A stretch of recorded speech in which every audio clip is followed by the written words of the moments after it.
And for those of you who don't really know me, I've got 56 people on right now. I'm Coach Chris. So I have been doing ACA for a decade now, since the very beginning.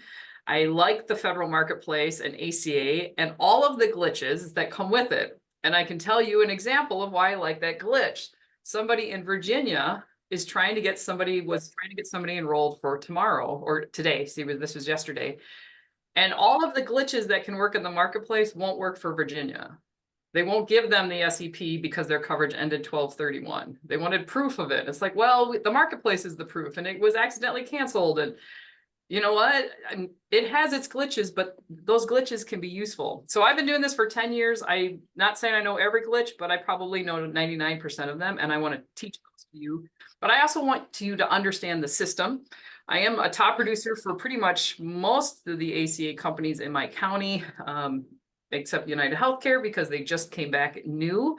And ironically, they have asked me to come speak to them in a couple of weeks. So on February 15th, I won't be on this call, but I got some guest speakers coming that are going to be pretty fascinating to you to listen to.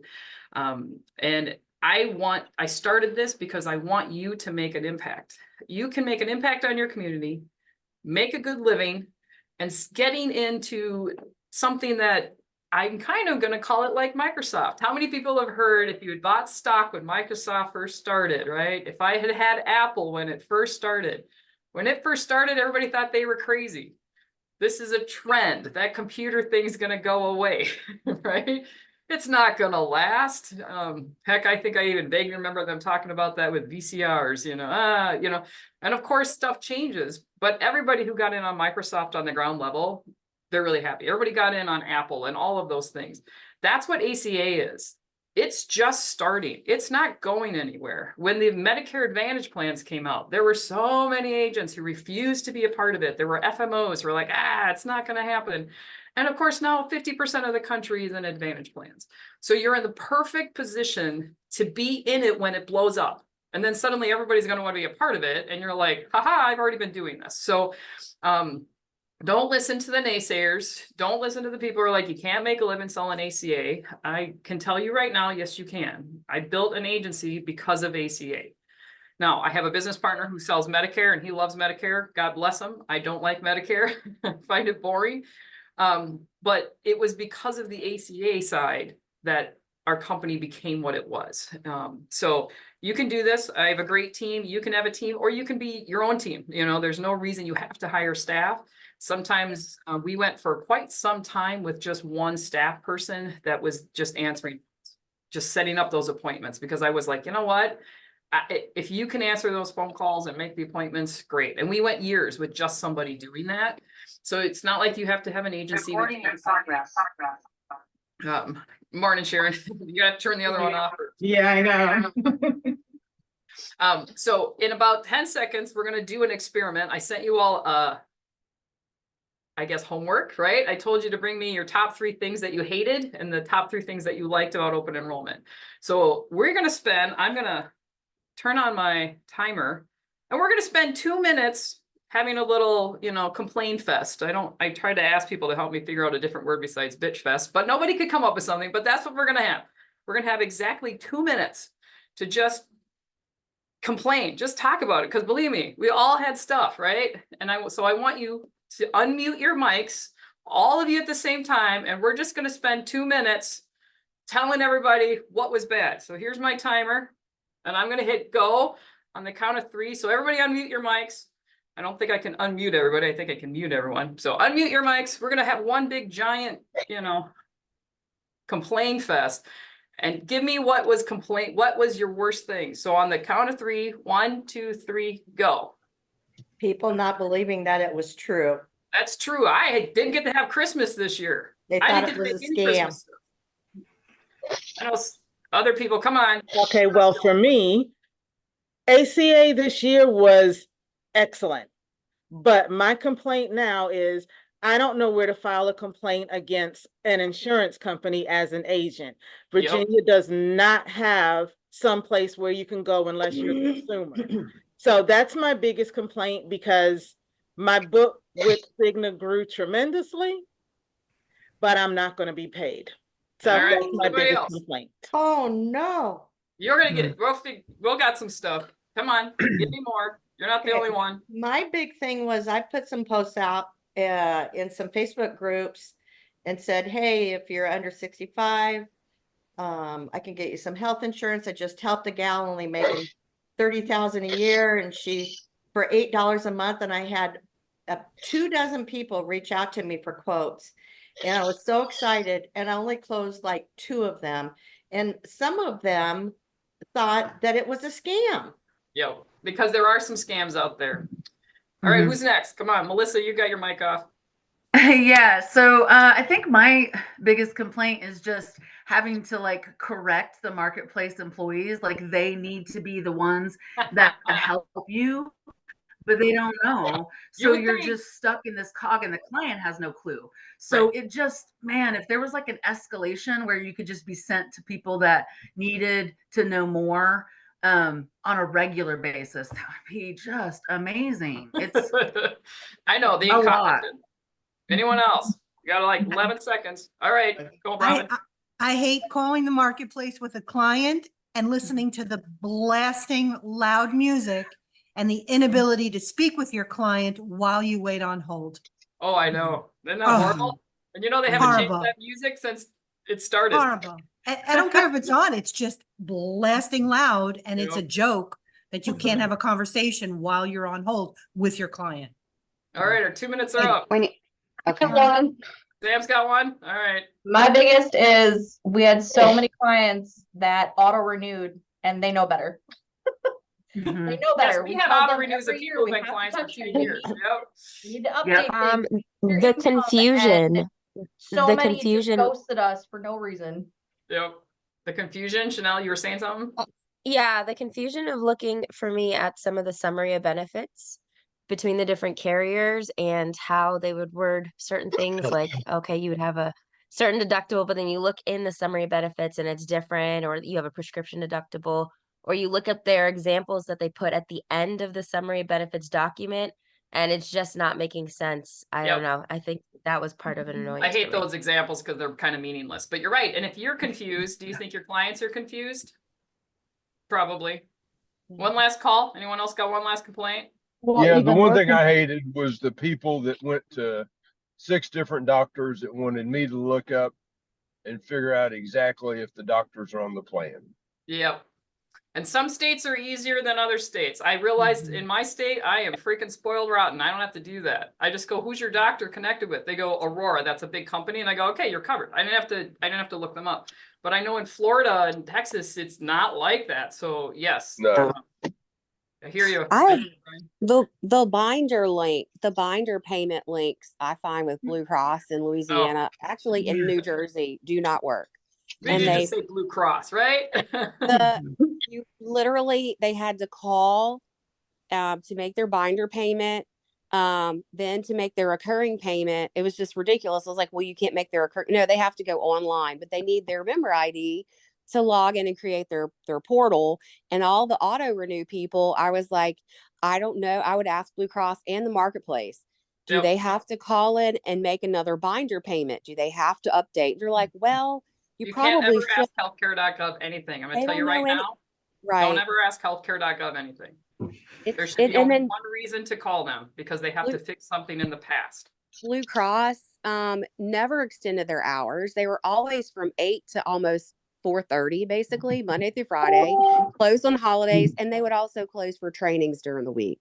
It Yep. was just where other carriers were open longer, and the marketplace can't help them either. So I don't know Nope. why they're open 24 hours when the carrier won't be open. It's Yep. ridiculous. All right, we're done complaining. We had 2 minutes. We did a little bit more because we're going to talk about some good stuff. We all had our bitch fest. You know what?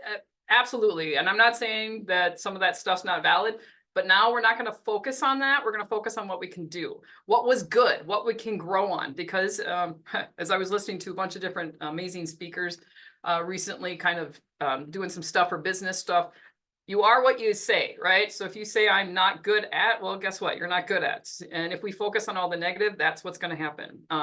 You guys know in some of the marketplace mastery and ACA training, you know which agents are on there are the grumpy ones. that have nothing good to say. All there is rah, rah, rah, rah, rah. And I'm like, whatever, I got no time for you, because this is a great way to be in. Do you think that Microsoft and Apple were perfect? They're still not perfect, but guess what? We're in the ground. We're in the beginning. We're going to start seeing changes, and it's going to get better. The Anthem Blue Cross, I bet you next year will be better because of the horribleness of this time. And sometimes there's reasons. The things that I am going to explain in a future class is how the system works. If you understand how that system works, it will help you understand why things don't work. And when the carriers give healthcare.gov their information, whether it's the application, whether it's the link to make that portal, they can't change it during open enrollment. So even if they go, oh crap, this is the wrong phone number, we put the wrong phone number on, that wrong phone number will stay on there through open enrollment. So it's kind of our job to investigate, figure out how do we do this, you know? So yeah, so there's going to be some stuff, but now I want to hear what's good, you know, so you can unmute yourself and tell me what's good. We'll spend another 2 minutes on this. Like, what went really well? Mary, you said it went really well. What was going on? Me, Mary? Yeah. Oh, so my Medicare book grew quite a bit, but for the ACA, what I liked was I got a phone call and said, hey, you just signed my boyfriend. Could you sign me up too? And I talked to her for about 15 minutes, had her go online, do the consent form, got her information and signed her up. And Medicare does not go that quick. No, it does not. I like that part about ACA for sure. It's much quicker. Yeah. All right, what else? Who else had something good? Well, one thing that I think was really good about Virginia is they recognize the agent.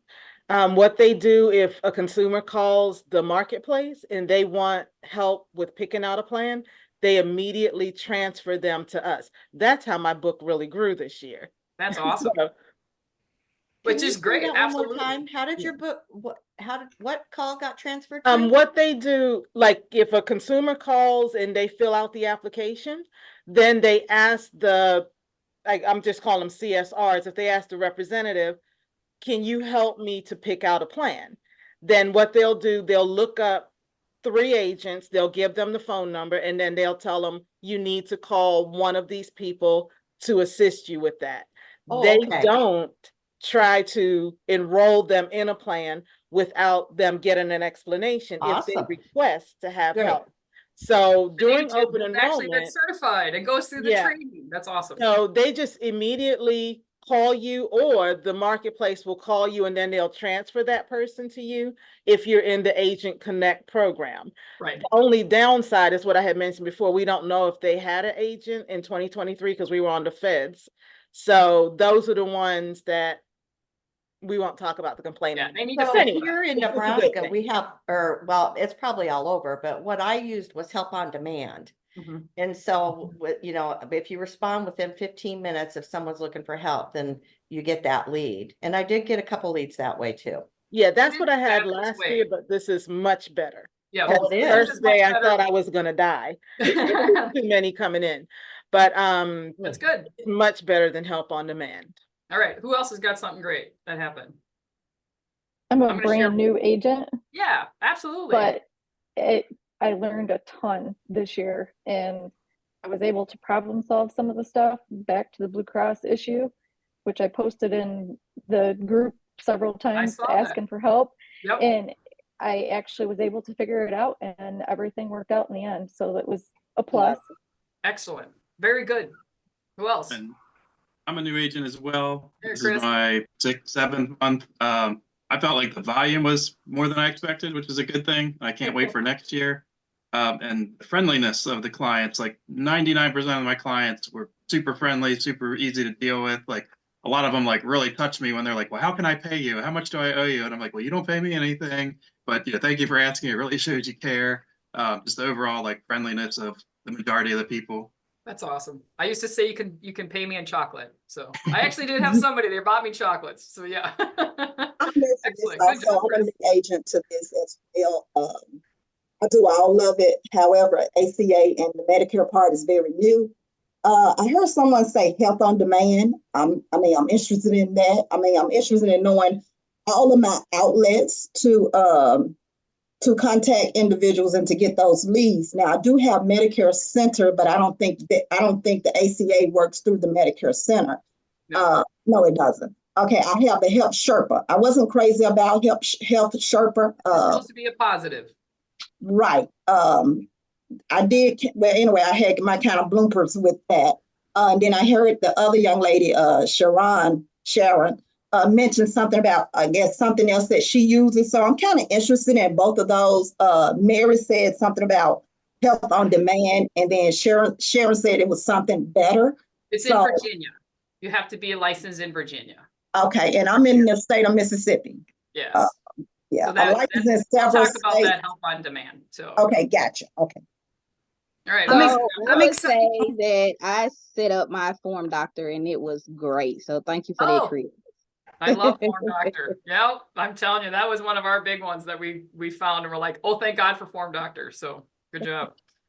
I think Robin, you were trying to say Yeah, something. I was just gonna say, I'm glad to see this year that more carriers, and Ambetter may be leading the charge of them taking it more seriously, of locking in agents. I'm fortunate. I had 2 people get poached and they were right on it and all got fixed and whatever else. I know some people are losing way more than that, but, and in Health Sherpa, there's now an at-risk AOR button that maybe's been there this whole time. I never noticed, but I found No, those that's 2 me. people by clicking on that button and making sure everything was okay. But I feel like they're taking that poaching, that stealing of unethical agents, and taking that more seriously. So that's a good thing. Yep, it's good. It's again, it's in the process. They're still trying to figure this out. But at least they've recognized rid that of the it's a problem. 150% SEP, the stealing of agents will almost disappear. So I'm hoping somebody will realize that. Where is this, the AOR, the at-risk AOR button? If you go onto Health Sherpa on your main page where all the clients are listed, you'll see there's a tab at the top of the list of clients. If you hit that, it will show basically what it's going to show you as a client who is no longer listed as with your NPN. And now I saw that, I had one yesterday, and that's because they're actually canceling it. I mean, I was like, oh, but as soon as I hit that button, I could see. So we'll see how that is happening. Oh, interesting. I asked them to list it on your main page when you see your whole client book. Yep. Could there be a column so you don't, because it used to be you have to click through each person to see if you were still their agent. Now that other buttons are helpful, but it'd be nice if it was right on your page where you can see everything. If you want to do any searches in your Health Sherpa, the fastest way is to download the entire book. Yep. And then hit Control F. You'll find things a lot faster, especially as your book grows, right? I mean, we have like 2,000 applications. I'm not going to go through, right? So just download the whole book. And that's actually how I found some stuff that Health Sherpa's got some tweaking to do, but that's how I found a couple that had been lost. So, and then one that I only had one stolen that on December 31st, that agent went in. I mean, they did it on purpose. And of course, we didn't know until she went to the doctor and was at the wrong doctor. So I had to call healthcare.gov. So honestly, the only reason you should ever have to call healthcare.gov is to fix something in the past. You are talking to temps. You're talking to people who know nothing. They really don't. They have a script. And then open enrollment's over and they fire all those people. They don't need them, right? So you're never going to get an expert. If you need to have them fix something in the past, as soon as you get the person and they give their spiel, blah, blah, blah, blah, and I need to get this escalated. I need to speak to a supervisor. Well, what? No, I need to speak to a supervisor. This is an escalation. Kind of insist. I have literally hung up on people. As soon as I realized this is a brand new agent, I hung up. But I'm really happy to say I have not called healthcare.gov in 3 years. Thank God. Hate having to call them because you're right. I want you to know it better than them. They're not agents. They're just a temp. They're just a person that is a data entry person, which is why it's wonderful, Sharon, that Virginia realizes that. And they're not trying to enroll people. Those of us who did this in the old days, the person that I kind of worked under, she would call them and listen to them read every option available. Oh my goodness. Oh, seriously? Like, it was insane. So, you know, you want to get to a point that you're never going to call them. Reach out to me, reach out on the Teams groups. You're usually going to get an answer, but we do have to call them to fix things in the past, such as a child is born in December and the parents don't tell you till January. Ah, man, there is no way to retro adding the child to December outside of an escalation. Now, if a child, you know, is born in January and then they tell you in February, no problem. You can do that. The system will automatically retro. It just can't retro back to the past year. Or such as my client who was stolen. She did not give them permission. We're writing a letter and we're doing all that. But she went to the doctor. Well, now she's at the wrong doctor with a company that doesn't cover them. She's never even heard of the company he enrolled her in. And so we're trying to retro the application to be the correct policy. I don't know if it's going to. In the meantime, I still fixed it for February. So, you know, but I had to call them to have it escalated, and then, you know, we're submitting it. So that's pretty much, I mean, that's just going to be par for the course for a while. I think we're on the end. They finally are acknowledging. I want you guys to think about this, especially those of you who sell Medicare. We have been selling the Affordable Care Act. This was the 11th open enrollment, and this is the first time they required permission. Think about that for a moment. How insane is that? For 10 years, I've been selling ACA without permission. Now, I haven't because I worked with Medicare, and I went, you know, clients, and I'm like, wait a minute, Medicare requires this. We should just require this. So I've been asking it, my own personal self and my agency, we've been asking for permission every year since the beginning. But I only did it because I knew about Medicare. I don't know if I didn't know about Medicare, if I would. And when they came out with the consent form, it wasn't quite, in fact, my consent form was way more detailed than theirs. The reason I had to change it was because I didn't have the one thing they requested, which is how to get rid of the permission. I just assume if somebody says, I don't want to work with you, I was like, okay. But I had to now say, you know, the consent form says that you have to tell me by email, verbal, you know, a written documentation. You get to choose that. So think about that. 10 years, the government wasn't even requiring it. So of course there was unscrupulous call centers that decided to take advantage of it. And then when they made the 150 percentile SEP, poverty level SEP, that is what did it. So that is supposed to go away. The cliff is supposed to go away. The 8% of your income is supposed to go back to 10%. There could be some changes.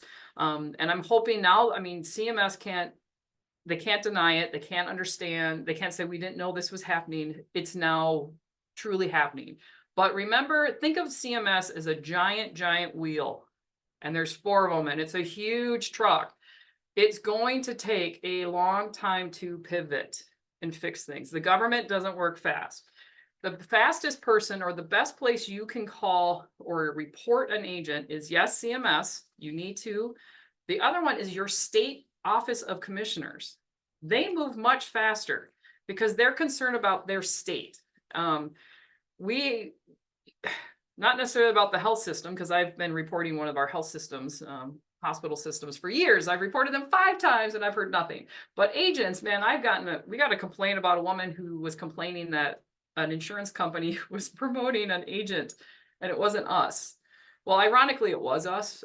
So she ended up taking it away. But we got a letter from the Office of Commissioner saying, here's the complaint against you, within like 2 weeks after she filed it. So do it to CMS, because the feds are also in charge, and you know they'll start revoking licenses when they try to go back and get their certifications. But the state's going to be faster. So, and so you're gonna have to look up your state, the Office of Commissioner. We all have them. We have somebody we report to that keeps us, you know, doing what we're supposed to do. So I sent out an agenda when I sent out the video, and today we're gonna talk about a little bit about handling the request of documents. So it's the first of the year. This is when you see a lot of the income document requests, proof of social security numbers, Medicare, VA coverage, things like that. So we're going to talk about that a little bit today. And I know we're kind of getting the near, if you probably did it in November, you should have already submitted proof of income. I'm not going to tell you what you can and can't do, but these are kind of the best practices that I've learned after doing this. I don't want the client to submit those documents themselves. I want them to submit them to me, and I will submit them on Sherpa or Insura if you're using that one, because then I know what's being uploaded. We used to let them, we'd say, all right, so, you know, it says proof of income, and I'd have somebody who had a pension and Social Security. And they would just send their, you know, something, and then it would come back not correct. And then oh, we need more information. And it would be this hassle. And I'm like, okay, let me see what you're submitting. Oh, well, you told me your Social Security was 1,200. This says 1,572. You forgot to talk about the taxes or whatever. And the system is so dumb that it doesn't go, it's close. So I would go in, update the application to match exactly what was on the document. And then the system wouldn't even ask for proof of income anymore. So I'm like, all right, this is easier. Instead of me back and forth, and maybe they get it right, and maybe they don't even tell you, and all of a sudden they lose their tax credit and they don't know what's happening, and they're calling you, and now you're trying to back fix things. Have them submit the documents to you. So then you can compare what they're giving you versus what you put in. So if they're saying they collect Social Security, all right, I need that letter. What can a bank statement work? Nope, bank statement usually has taxes taken off. It needs to be the letter. Oh, okay, they have them. Most people keep those letters. They get them every year in the fall. They get them in December, so you know they can give you that. If they have a paycheck, they're working. All right, what's your paycheck? Let me see a pay stub. Well, I'm retiring in 3 months. All right, I need your last pay stub, and we'll just use that amount. So get as much documentation as you can to make sure that the application is correct. Now, for people that are self-employed, or maybe I don't know what I'm going to make this year. I'm between jobs. So we're just going to estimate, I don't know, $15,000 or $16,000 to make sure you get on the marketplace. Your go-to kind of get around, almost like your get out of free jail card, is called the letter of explanation. So it's simple. Keep it simple. Do not give them a long paragraph of how, you know, I'm moving and I'm going to have a different job over here and I think I'm going to make If you put in the system, the application says I'm going to make, you know, $12,000 on Social Security and I'm going to make $15,000 from a job, whatever it is. On your letter, you say, to whom it may concern regarding application number, and enter the number of the application, request for proof of income. For 2024, my estimated income is, and then you literally write it out. Social Security, 12,272. Match it 100% with what you put in. Self-employment, 15,577. Whatever it is, just line item. And recently I've seen where if I only put the person on the application, Bob is making this money and Susie makes no money. You need to also say, and Mary or Susie will make no income for 2024. So everybody that's on the application list how they're going to make the money. I've actually copied and pasted right from the application at the end when they give you the whole, you know, kind of the summary. I've literally copied that and pasted that in the letter. Whatever you put on that letter needs to match 100% with what you put in the application. Does that make sense? And then you just say, if you have questions, call me. You put the client's phone number and you type their name. Now you do this with their permission. You know, you say, hey, can I make a letter of explanation for you? Explain what's happening. I've never had somebody say no. You're the expert. You submit that. It's always accepted. Because it's the system sets up requests for proof of income for one of two reasons. One, because the last tax document was significantly higher. They were working somewhere, they made 100,000. Now they're retired and they're living off a pension, and you just said they're making 25,000. Well, the system goes, well, that's weird. You know, 2 years ago you made 100. So send us proof of income. You send proof of income, I'm making 25, and they go, oh, okay. You are aware what you posted. If you get the magic question, which I've talked about before, in those situations, often when they made $100,000 and now you're saying they're making 25, after you pension the income, you'll see those 4 questions that will pop up. It'll say your income is higher or lower than previously reported. Is it because of one of these 4 reasons? And it'll give you 4 reasons. And Sam, if I'm wrong, make sure, but I think it's number 2. The second one, you always click the second one, which says, is this due to retirement, job change, LOA? It kind of gives you a long reason. There might be, oh, because of family changes. Nope, don't click that one. Click the second one, and it will not ask for proof of income. I call it the magic question. It's awesome. But if you click any of the other 3 options, it still asks for proof of income. I see it when people self-enroll, they'll click other and they'll say, because I'm retiring and my grandma's giving me money, like they add this long, no, they'll ask for proof of income. So always the second one. So that's proof of income. I also like to submit it because then I can see it's been done and you can kind of see what's happening. Then I tell my client, I have submitted the income.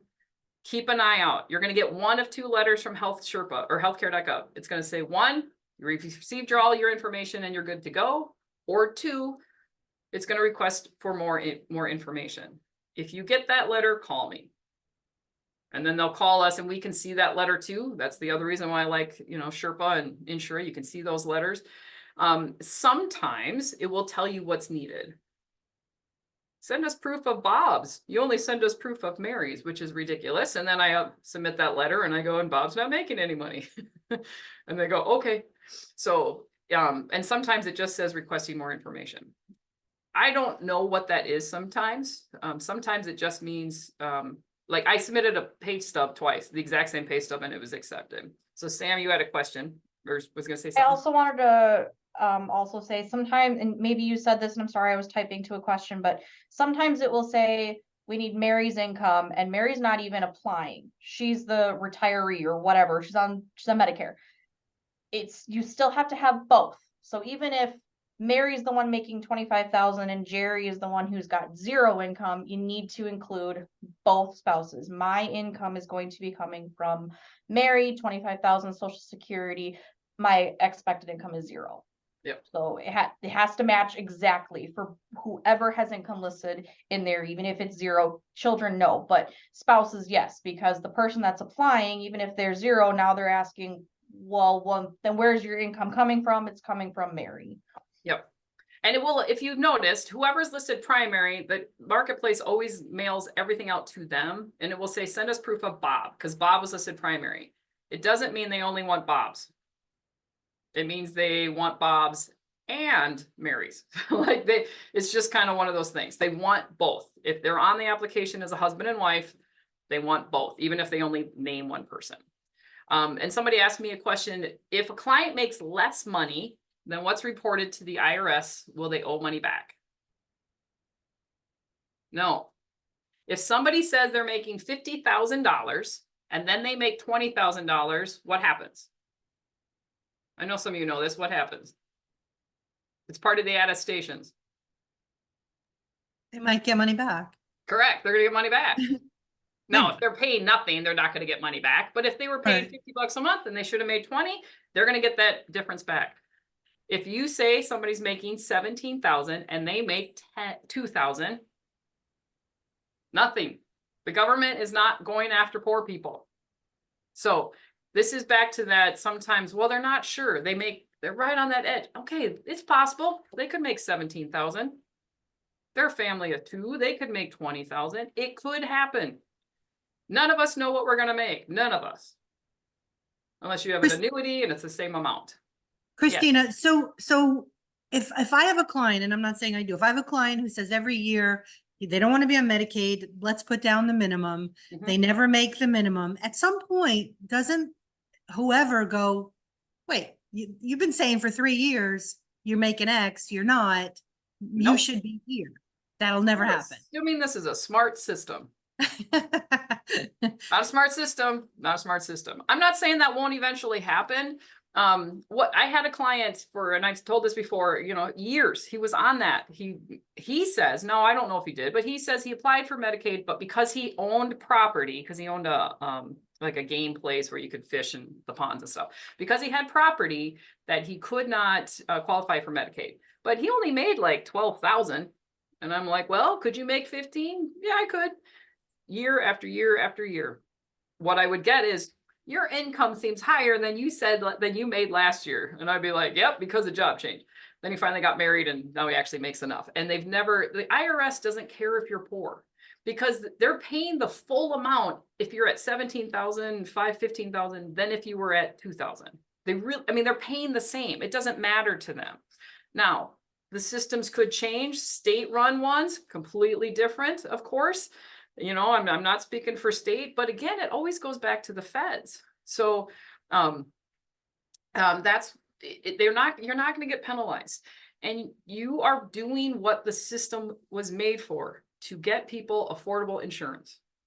They, in fact, my guess is, and they tried to fix it, and you know, politics, it was one of the things that got thrown out, was they wanted to put, if somebody is in a state such as Florida and Texas, where there isn't a good Medicaid system at all, they don't have expanded Medicaid, but they barely have Medicaid. So if they don't have that, then they could just go on the marketplace and pay, you know. So the system wants to do that, but then the politicians, you know, kind of fought. So you're doing your clients what's best for them. And honestly, we have no idea what we're going to make. I mean, a person could be working at the same job for 30 years, bust their leg, not have disability, lose their job, and they're going to make nothing. So we are guessing ahead, you know, and I am always on the side of what is best for the client. So that's income. If it asks for proof of social security number, again, you don't want them to submit that. You want them to give you a copy of the social security card. I can't even tell you how many times the number they gave me on the intake form that they fill out was wrong. And I get the social security card and I'm like, oh, you superimpose these numbers or whatever. So then you just go in, you update the application, don't submit that document, you just update it, and then the request for social security number disappears. But every once in a while, there's a glitch. So I don't know if you know this, but part of how the system works is that healthcare.gov takes that social security number. This is why you can't just randomly change it on the primary, and they submit it to, I can't remember which one, but one of the 3 credit companies. Well, if the pathway between healthcare.gov and let's just say Transamerica isn't working, they can't prove that that is who that person is. So then they say, send us proof of social security. And I'm like, that's weird, especially. And so then somebody gives me the card and I'm like, that is the same number. I will redo the application before I submit the card. And then it just disappears. One year it happened 4 applications in a row, proof of social security requested. And I went, all right, proof of citizenship, there's a glitch. Sure enough, the next day I just redid the applications and it was fine because the communication between healthcare.gov and Transamerica was fixed. So 1 or 2, it's probably fine. But if you see it in a row, that means just hold off and redo it. But ask them to give you proof of their social security number. And often it's a typo. Maybe it's a typo on my end and I just totally, my fingers were doing their own thing. So having that card will help. But I have had some where the card matched 100% and I submitted it and nothing happened and it still said send proof. And I just watched it and nothing ever happened. So I submitted it like 3 times for a spouse who wasn't even asking for coverage. And so it asked it all year. And then the next year it stopped asking. So there are some glitchy systems that still work, but that's what they want with that social security number. So make sure they give you a copy of that card. Same with citizenship. Often they ask for proof of citizen. It's because the social security number is incorrect. So if you put in a social security number, they are a citizen and it's asking for proof of citizenship, it's probably the social security, but get a copy of their social security card and or probably your birth certificate works, passport works. So, you see the giant list. Now, if they're non-citizens, they're here but they're here legally. Okay, there's a long list that you can submit. Always keep those documentations because the system, not smart, is going to ask you again for those documents next year. I have a Native American client. It asks me every year to prove he's a Native American. Really? He didn't suddenly become non-Native American. Halfway through the year, he decided to be Chinese. Like this doesn't, not a smart system. So I just keep a copy of his document in my CRM. And then as soon as I finish the application, I just upload it. So always keep a copy of those documents for your clients because they are going to ask for them every year. Citizenship comes up. I saw this yesterday with a newborn, right? They don't have a social security number yet. That's fine. Type them in, click the button that says they don't have a social security number.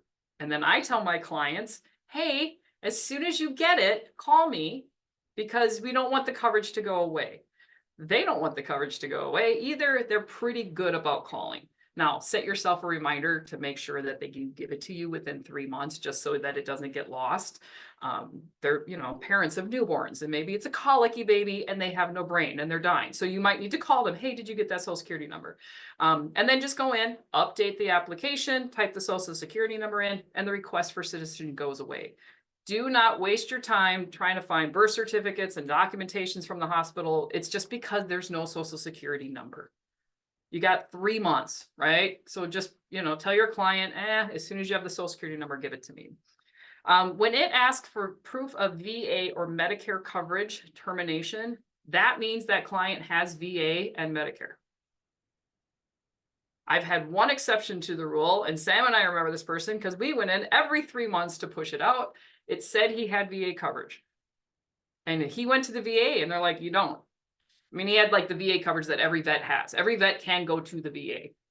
Okay, just so you know, every vet can go to the VA, but that doesn't mean they have VA coverage. And he went to the VA and they're like, you do not have full medical coverage. Can you give us a letter? No, we don't do that. I'm like, you don't do that? Nope. So we just went in every 3 months and redid the application. So it pushed that request for VA coverage out another 3 months. You can extend that. You can't extend proof of citizenship, but you can extend income requests. You can extend proof of VA and Medicare coverage. And we did it for him. He was actually disabled. He had a massive stroke and was living in a assisted living. We did that every 3 months for 2 years until his Medicare disability kicked in. And at tax time, nothing happened. I know everybody's always worried. Somewhere in the system, it says he had VA coverage. The VA said you don't, but he's been the exception of the rule. If it says, send us proof that you know that you do not have VA coverage, they have it. And you tell them, you need to call the VA. I had a lady, she didn't even know she did. So she went on the VA and then she got pregnant. So now she has 3 kids, I believe. Her 3 children are my clients, but she's still on the VA because the VA doesn't cover babies. So if they get the proof of VA coverage, they have it. Proof of Medicare coverage means they have it. Often what happens is they were disabled and they have Part A. They may not have Part B because their spouse was working for an employer who had coverage for them. So their VA was, or their employer was covering the Part B. So their spouse is disabled, has Part A, that's kind of free. And now they're retiring and they want to go on the marketplace. And they totally forgot that they had VA coverage or Medicare coverage, and they just didn't even know about it. They have it. I've never seen it once where it said, send us proof of the Medicare coverage, non-Medicare coverage, and have it be accurate. So then it's a bit of a scramble because they cannot have the tax credit and be on Medicare. So then they have to scramble. One of 2 things. Either, you know what, I'm not disabled anymore. I told them I wasn't. I don't collect Social Security anymore. So if somebody was disabled younger, or one of my clients, his wife got one of the really rare cancers and she survived. Yay. So now she's fully back to work. So they're like, okay, we're no longer disabled. So Medicare and Social Security stop Part B and they stop Social Security disability. They don't turn off Part A. I don't know why. They just don't. And I think this is a leftover from way back when, and they wanted to make sure that you would have coverage. And I've had 2 clients that have had to fight with Medicare to turn off Part A because they were no longer disabled. Well, you can't be on Medicare if you're not disabled. You can't get a Part B. You can't get all of that, but you can't get the marketplace if you have Part A. So they have to get rid of Part A. Now, if they are getting rid of Part A, I just leave them on the marketplace because that's what they're doing. And I'd be like, all right, give me proof as soon as you can. And usually by the time that it's actually done, if you just update the application, it no longer shows that. But if they have Medicare Part A because they are actually disabled, they're still disabled, then it's all right, we got to get you to Part B. You got to talk to Social Security office, the Medicare, and work it on the Medicare side. But they really should not be on the marketplace. All right. Native American, if you have a Native American, it's always going to ask for proof of their tribal card. So, my one guy lost his card every year. He's like, oh, I lost that card. You have to go get a new one. So that was partly why, all right, let me keep it, and then we changed CRMs. And then for some reason, his card disappeared from the changeover. And I'm like, oh no. And he's like, Oh yeah, I lost that card. I gotta go find that card. So Native Americans will ask for cards. Any questions on that? We've got like 10 minutes or so, and I see John. So John, I want you to wave your hand. So that's John. He's my other agent who will be answering questions in the chat along with Sam. And then of course, Joshua next week, he'll be on after he's out of the dentist chair. So these are part of my team. I don't know what I would do without them. I certainly couldn't grow it. I mean, I had reached capacity to do it the way I want to do it. I want to know my clients. I want to educate them. I want to protect them. I want them to not auto renew and end up in the wrong plan. And all of a sudden they're like, why is it $300? And we're like, because you let it auto renew. There was no way I could handle, you know, more than the 900 clients I had. There's just no way. And so without this team, I wouldn't be able to grow. So I'm really thankful they're here. I know Sam was answering some questions on there. Is there any other questions? You can raise your hand. I'd be happy to answer. I have a quick question regarding immigration documents. Sure. So I have a client who doesn't have a social security number, but on his tax return, he has in the social security number box a number that looks like a social security number, and it starts with the letter 9 and has something to do with his ability to be able to like own a business in America or something. Right. And we've tried to get some kind of document that appeases them. And none of it seems to. Their son was able to get on, I'm in Wisconsin, their son was able to get on Medicaid. And they still have coverage because we basically do that 3-month thing where we basically go back in and we just gain 90 more days to send them in something that they're never gonna approve it. Do you feel what documents like a letter of explanation? You could, but they Pardon? Need an official document that says he's here legally. He has to have something. And that's what I told him. I was like, what did you do to get the 9 number? Because it probably is the 9 number, but it has to be listed in the correct way. I mean, and it won't let you put that like in Social Security. It won't let you put that 9 number. You have to click it's not that really they a don't 9. have one. Right. It's not really a Social Security. Right. Yeah. So it's like on him. He has to find. He's got green card. He's got a certification. One of those is what they're looking for. I've used. I had a very young couple that they're here because of they came from a horrible country and they're here on asylum. You know, they have, so he has some kind of documentation. Okay. I mean, and if he opens a I bank account, he has to show some kind of documentation. That's what I said. I was like, how do you have these things? So I just needed to have maybe a little one up to be like, go back to him and be like, okay, like I'm not gonna. We need to send something. So, right. I mean, everything we have sent multiple things, but none of them have worked thus far. Right. So, and it's sad because the party who looks at those documents is not healthcare.gov directly, just so you know. It's a third party entity. Okay. And you can't call healthcare.gov and talk to those people and say, what is it you want? They'll just say, here's the long list of documents.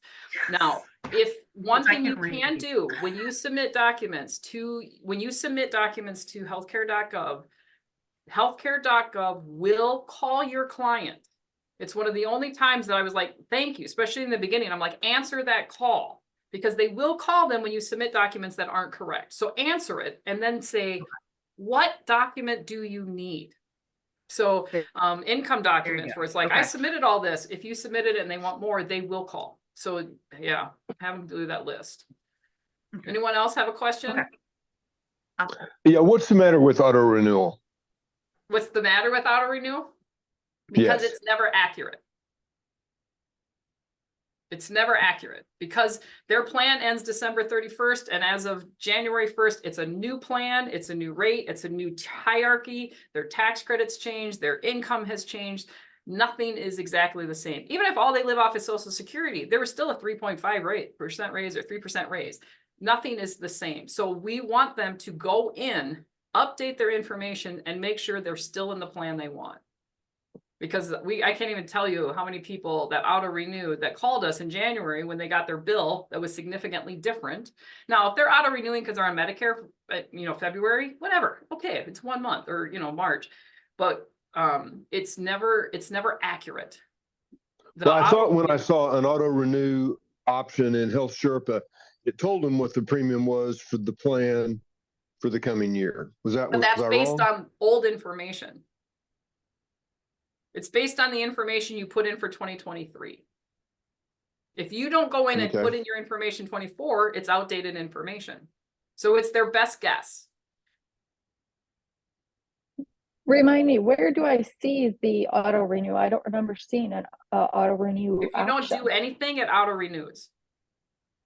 Oh, so they are automatically auto renewed. Yes, it always will automatically renew unless you terminate it. It will just, the system is always going to automatically renew, which is a good thing because I don't want people to lose their coverage, but it's automatically renewing you based on last year's information.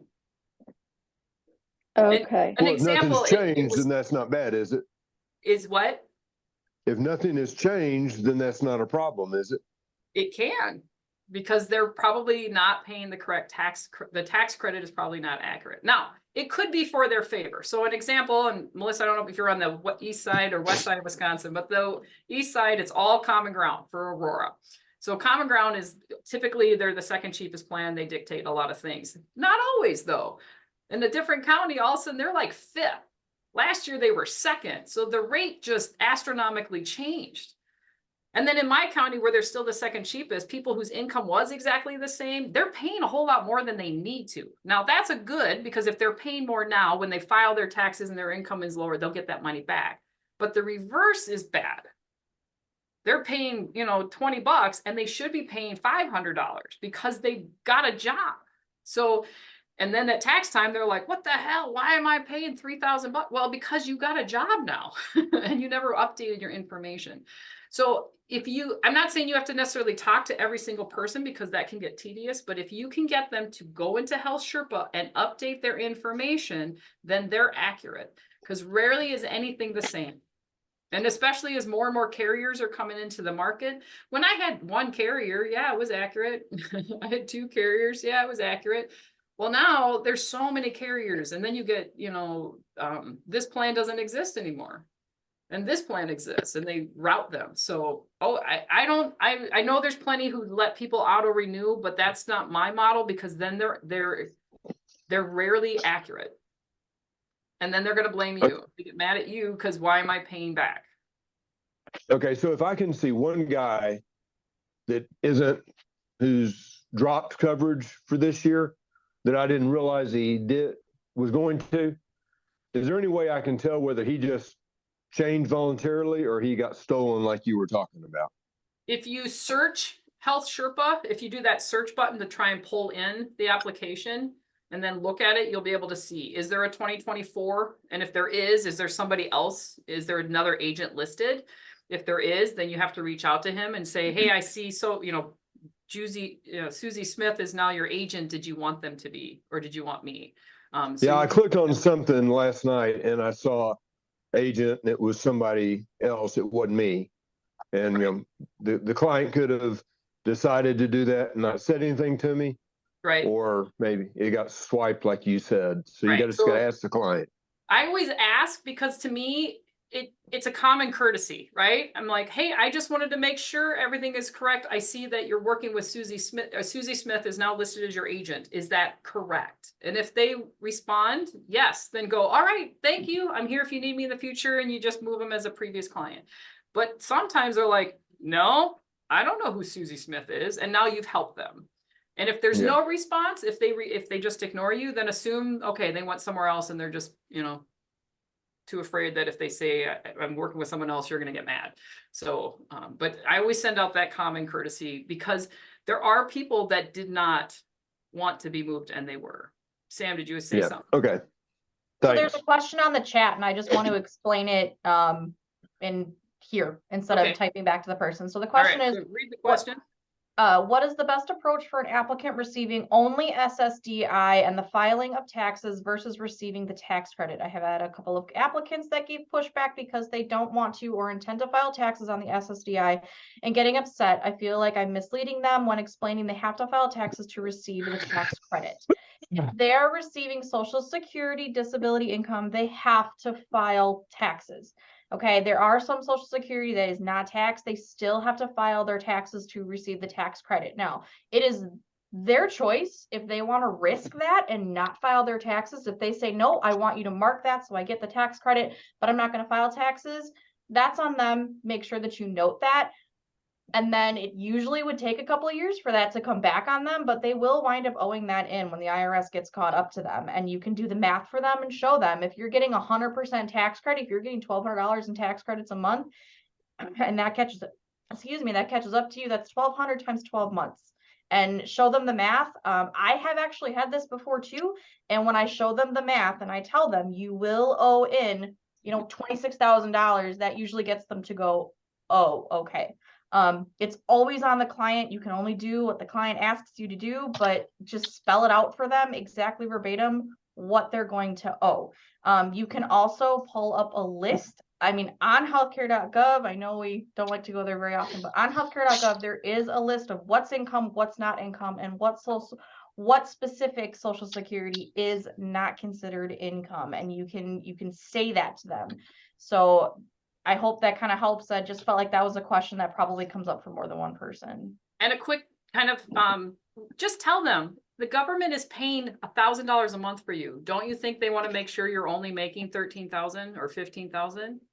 Because if not, I would put everybody at 15,000 so they can all have this amazing insurance. And they all go, okay, fair enough.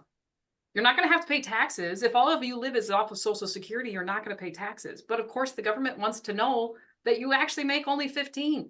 So, and most people will go, okay, you're right.